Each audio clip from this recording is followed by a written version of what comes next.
Do you guys remember the Yakuza game series? You know, the really serious and gritty fighting games that were set in Japan? For those of you that do, hi, my name is Jace, welcome to the video, and you probably didn't know this unless you're like an old fan, but there are actually two spin-off games that came from the Yakuza series, those being Kurohyou 1 and Kurohyou 2. And I'm not gonna lie, for how good these games actually are, it is extremely disappointing that they never got English releases, or official English releases I should say, and they never really blew up here in the US, because these games are good, seriously good, and it's like way better than the games we're getting from RGG nowadays. I'm not even kidding, and these games were made 12 years ago, which is...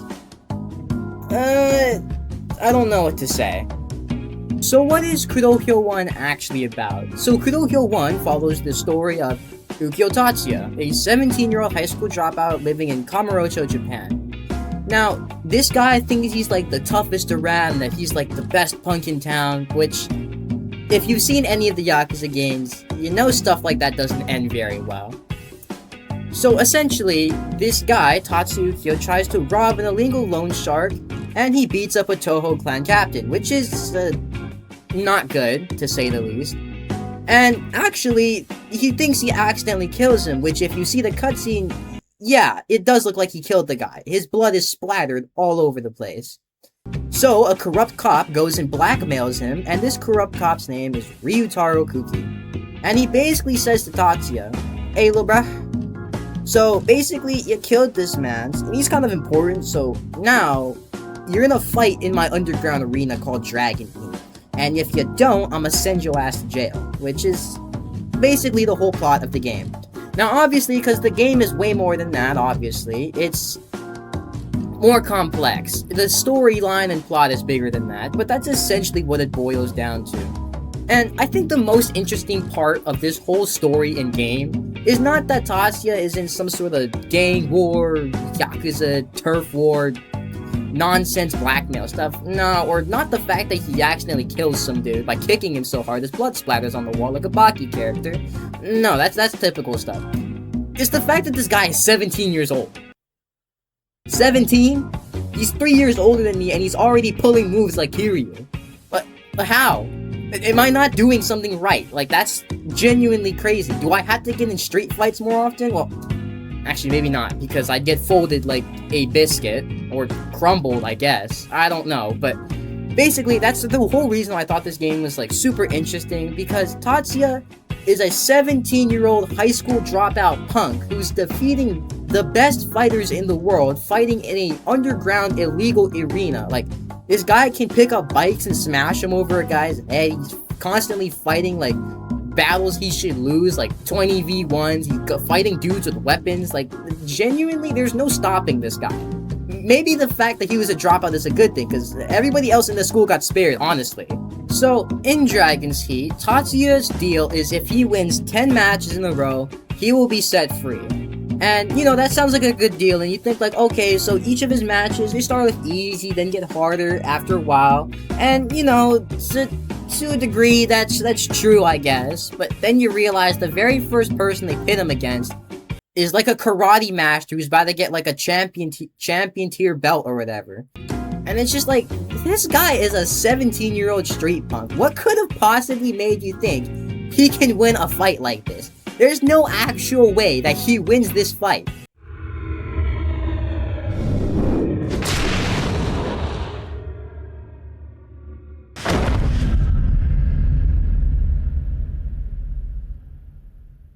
Oh wow, I stand wrong, I guess. Like, yeah, so that's the thing about Tatsuya. Like I said earlier, this guy wins fights he should not be winning at 17 years old, and it's just okay, I guess. It's really funny sometimes because the wins will be so dumb, it'll be like comical, and sometimes it'll be like cool, you know? And that's why I think I also love the Yakuza series, because sometimes it's funny, sometimes it's not, sometimes it's serious, sometimes it's cool. And it's like, okay, but like, let's be real, this is a 17-year-old street punk high school dropout. What? Now, before we get into anything else, like, about the story, let's bring up the combat. because I swear to God, the combat is so good. But it is so frustrating at sometimes, or it was frustrating at sometimes. Like, if you thought Yakuza combat was, like, hard or difficult, I'm not gonna lie, Kurohyou's difficulty might actually make you reconsider living, and that's not even a joke. So, Kurohyou's combat is a little different than the mainline Yakuza games, and it's, like I said, it's a bit more difficult to get used to, because instead of just punch heavy, or punch heavy, or whatever's, it uses like a directional input system. Now, I'm not talking like Mortal Kombat or Street Fighter. I'm talking you hold a specific direction and you and you punch in a certain direction, or you kick, and it does kicks in that direction. Like, there's the normal kicks that go forwards, there's the one that hit high, and there's the ones that hit low. It all just depends like your button inputs. And to go with that, there's the injury system that goes for your arms, your legs, your head, and your torso. Yeah, and, you know, it's not that frustrating when you really get used to it, but, like, you can get seriously jumped in this game. Like, it's not as bad as I think the second game's one, or it might be reversed, I'm not exactly sure, but oh my god, if there is, like, more than 3 punks fighting you, say wallahi, bro, because I'm not even gonna lie to you, good luck with that. Because it's not like the Yakuza games where they'll just sit back and occasionally throw an attack at you while you're punching somebody. No, these guys will actively come in and smack you around and whatnot. And see, the worst part about it is that if even the things like street NPCs, tell me why these street NPCs know master level boxing or like kung fu. I'm sorry, you're a random guy in some PJs and glasses. How do you know how to masterfully throw me around like a rag doll and parry me perfectly? Like, does everybody in the Kurohyou and Yakuza universe just know how to throw hands or something? Like, do they all just take premature, like, karate lessons or something? But, like, it's not that big of a problem. They go down in, like, maybe 3 hits. With 1 or 2 heat actions will instantly kill them. And, you know, there's more I could say about it, but just know that the combat comes down to, well, if you're fighting bosses at least, and you're not that good at the game, dodge, dash attack, grab, rinse and repeat until the boss is dead, or unless you could get, like, a couple hits off. And I think that's, like, a problem, but not a problem at the same time with the game, because the game heavily encourages, like, oh, going for combos because knockdowns and whatnot. But at the same time, everybody I've talked to about the game, and when I played the game myself, parrying with bosses is a really big issue. Like, they can parry during your combos, which, it sucks, and it's like, it's not too big of a problem if you're hitting them from behind, but I have had cases where you're hitting them from behind, and they can't parry you when you do that, but I still get parried anyways, which sucks, because I've ended up losing really close fights like that, but I'll give the game a break. It was made 12 years ago, so, I mean, there's that. And another reason why the bosses and enemies in this game can get so difficult, to me at least, is not because they're like master, like level chess. I know I'm using the word master, my bad, but it's not because they have like super like insane Goku level UI or anything. I think it comes down to the fact that they're actually given like the same movesets as you. Like, some bosses in the game, they just have straight copies of your moveset, or even better versions of your moveset. Which is nice, in my opinion, because, like, not that you necessarily know what you're going up against if you haven't fought it before, but it's more like, it feels less, like, unfair. Like, it feels like you're fighting, like, a version of yourself that's better, that's really, like, testing how good you are. And in my opinion, that's, like, a really fun aspect of the game. And plus, it's cool, too, because, like, you get to fight bosses with their own style, which you don't have to do, but I mean, I personally did that because I thought it was really fun. Now, coming back to the story and whatnot, everything we set up until this point, it's all fine and dandy, you know, Tatsuya Ukyo, 17 years old, but I mean, highly adaptable, maybe he's super strong or something on the inside, untapped potential, like, just because he's a street brawler don't mean he can't fight. You know, like, I guess that's like, okay, you know, underdog story or something, I don't know. But a really good example of a BS opponent that he fights would have to be Tetsuji Shima. Now, basically, Shima was a boxer who, before coming to Dragon Heat, was a professional middleweight boxer who was renowned for his absolutely devastating punches. And in the story, he was quoted as one of the best boxers in the entire world. Which is, yeah, okay, alright. But he was forced to quit because he has retinal detachment, which is, I think, something with your eye that could make you go blind or whatever. And now, I guess you could make the argument for this that because he has that, it would make him really, like, not really easy, because he's still a professional boxer. It would make him easier to take down for Tatsuya, right? Just hit his head a couple times, maybe give him a couple rabbit punches, and, you know, he's down. But, he is still a professional boxer. And, mind you, in-game, he's not only very fast, this guy dodges, like, everything you throw at him. Trying to grab him is basically, well, not impossible, but it's really difficult at first. And, there's this special mechanic with his head damage where if you hit him too much in the head, you don't instantly put him down. No, it's quite the opposite, actually. He gets pissed off and does a heat action, and then he instantly puts you down. There's no dodging this heat action, and it always kills you no matter what, so you cannot hit him in the head. And I thought that was like a really interesting thing to make this really interesting, because instead of following the trope of, oh, hit him in the head, that's a weak spot, hit him in the head, that's a weak spot for you. You're gonna die if you hit him in the head. And I think in my experience, it's like one of the fastest bosses in the game besides the second to last one. And I just find it crazy because lore-wise, this means Tatsuya did not hit him in the head a single time. Bro was just dropping him with body shots and leg kicks. Yeah, okay, and the reason Tatsuya doesn't hit him in the head is because Tatsuya in-game, he wanted to have an honorable fight between him and Shima, which is really respectable seeing how far he's come from just being a street punk who thinks, oh, the only thing that matters is winning, doesn't matter what you do. But it's still crazy because this is a world-class boxer getting dropped by a 17-year-old street fighter. I can't stress that enough, it's a 17-year-old guy who just is good at swinging his fist. Like, it's like, ooh, I'm gonna take a second to breathe, but just know, that's what I found super crazy about this game. Like, I know I keep reiterating the same point, but it's so crazy how a 17-year-old, no matter how adaptable you are, beats guys like this. And with such win conditions, too. It's, like, so crazy.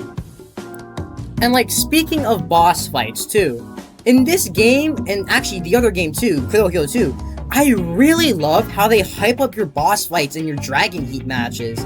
Like, there's this guy, like, he's the announcer and whatnot, his name is, like, DJ Riki or something, and he's like, okay, and it's like, whenever he hypes up the fights, he's always like, on the head, says the opponent's name, and he's like, on the tail, the mad dragon of Kamurocho, Ukyo Tatsuya! Dragon Heat Haskenzan!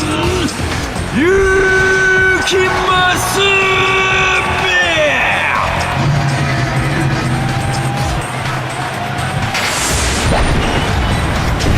かつて往復ビンタで生徒をノックアウトした勇気が今宵ついに拳でワールを越せだ。対するはもう奴に説明はいらないぜ。あのヒューガを下した男 On the head カブラの恐竜右京達也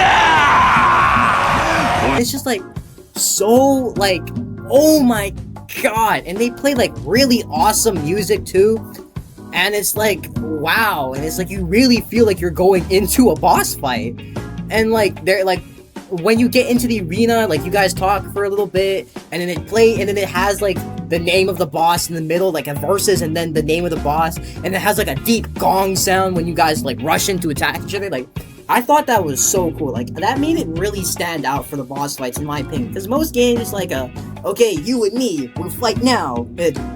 Dynamic intro, Yakuza style. But, like, in Kurohyou, it's, like, so different. Like, it's not different, but it is different. You know what I'm saying? Like, I like how hyped up it is, which is what I'm trying to say here. Like, I get actual hype fighting bosses in this game, other than just being like, okay, this is a boss, time to lock in. Like, it actually feels like, alright, this is a moment we worked for, boys. We built this moment. You know what I'm talking about? And I think one of my, like, some of my favorite bosses in the game... Okay, I'm gonna give spoilers now. Like, just as spoilers for the second to last boss and a boss somewhere in the middle. So there's this boss. His name is Hyuga Sho. I'm not gonna lie, he's like one of the best like antagonists like in Kurohyou 1, and like he's not in 2, but he's like super good. He's like the best like one in the series. So originally he starts off as like a showboater, like a strong guy, like wrestler. And initially Tatsuya doesn't like him because he's kind of a cocky asshole, and he's like, oh well, you're just a little boy, Tatsuya, you're not gonna survive here. So Tatsuya fights him, and then like Tatsuya, well, kicks his ass. And you know, his first fight isn't difficult, but the theme of the fight, the Naked Panther is what it's called, is a really, really good theme in my opinion. I think it fits perfectly with like the vibe of Hyuga Sho, like the first and second time you fight him. And I think his moveset is really cool too, and his Heat Rush, which is a thing in the game. Heat Rushes are like a boss's like special combo rush of attacks where they go into a heat action. His Heat Rush, like when he activates it, like and like the thing is too, when bosses activate Heat Rushes, it means they're lower on health, which means like, oh, they're getting desperate, they're throwing out their best attacks. But for Hyuga, it's like he's like throwing out like a strong like showboating attack, like he's gonna wreck stuff up. You know, it shows like how like in act and in tune with like the crowd he is, and how much of like a star he is in Dragon Heat. Because mostly bosses, they just say some menacing quote, and then they're like, oh, they strike a pose, and then they're gonna go into a heat action, they're gonna kick you and punch you and throw you and whatnot. But Hyuga, he just like straight up kisses the crowd, and it's like, it's showtime. And it's like, wow, it's like so cool. And like the first time I did it, I accidentally synced it with the music, and it was like so awesome.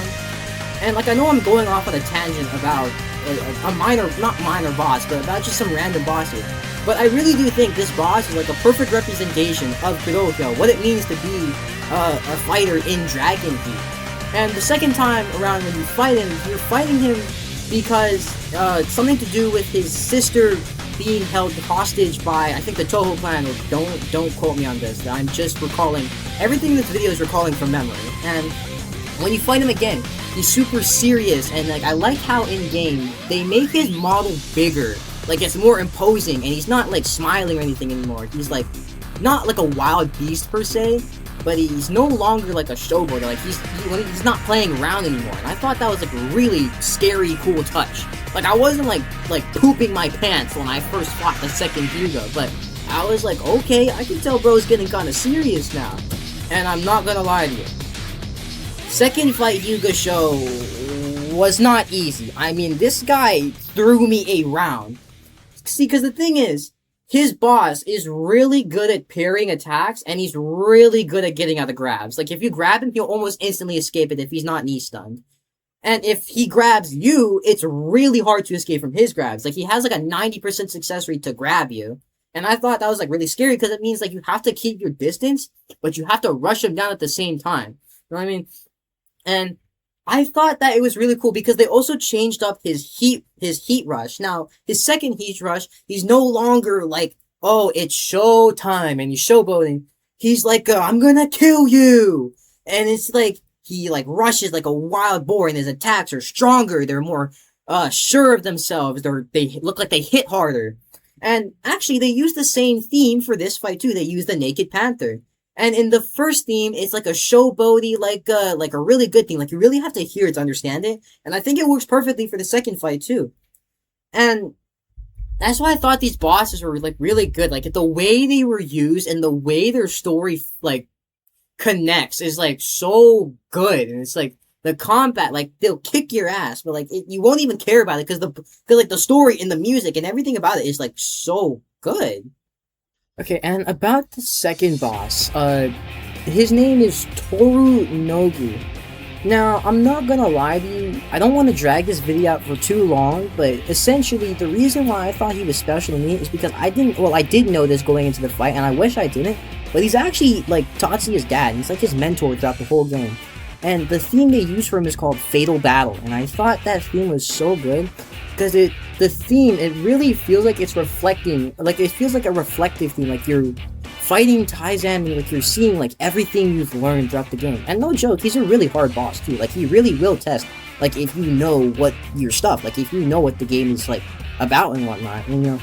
I thought he's a really good boss, like narratively, and I thought he's like a really good boss combat-wise too. He's not too parry happy, and he's not too grab happy. Like he's like a perfect balance. Like he's still a hard boss. Do not get me wrong. Like he has definitely kicked my ass a couple times, but he has a killer soundtrack, and I think he was a really good boss, both narratively and mechanically. And so I thought he was like a really neat touch of the game as well. Like him and like I said, Hyuga, they're really like some of my favorite bosses in Kurohyou 1, and I guess Kurohyou as a whole. Okay, so I was going to make an entire section of this video like just straight dedicated to soundtracks, but I feel like I want to leave that for like a video covering Kurohyou 2. Now, I know I said at the beginning I would cover Kurohyou 2 a bit, I think, but I didn't do that, so I apologize. But I don't really, like I said, I really don't want to drag this video out for too long because I still gotta edit it and whatnot. But I'll make a second video covering Kurohyou 2 because arguably, in my opinion, it's an even better game. Which I know if you ask some other people, like they're gonna say like, oh no, Kurohyou 1 is the better game. But personally, I think Kurohyou 2 is the better game. I don't know. It really just depends on what you want. If you want story, you play Kurohyou 1. If you want gameplay, you play Kurohyou 2. But that's not to say Kurohyou 2 doesn't have a really great story either. I think it also has like a really amazing story.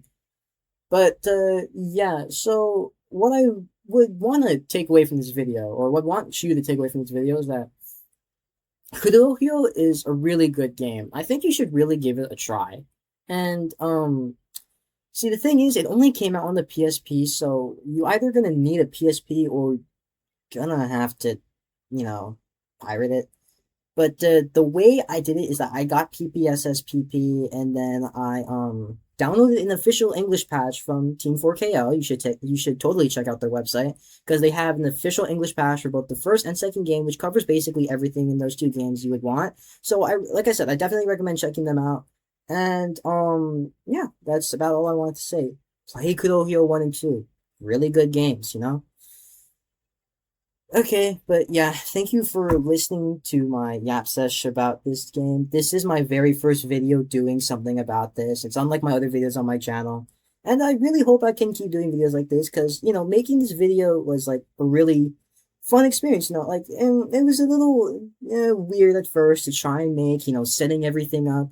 But if you guys really do enjoy this sort of content, let me know, show me. I'll definitely make more. I thought this was really fun. But hope you guys are having a good day or night wherever you are. See you later.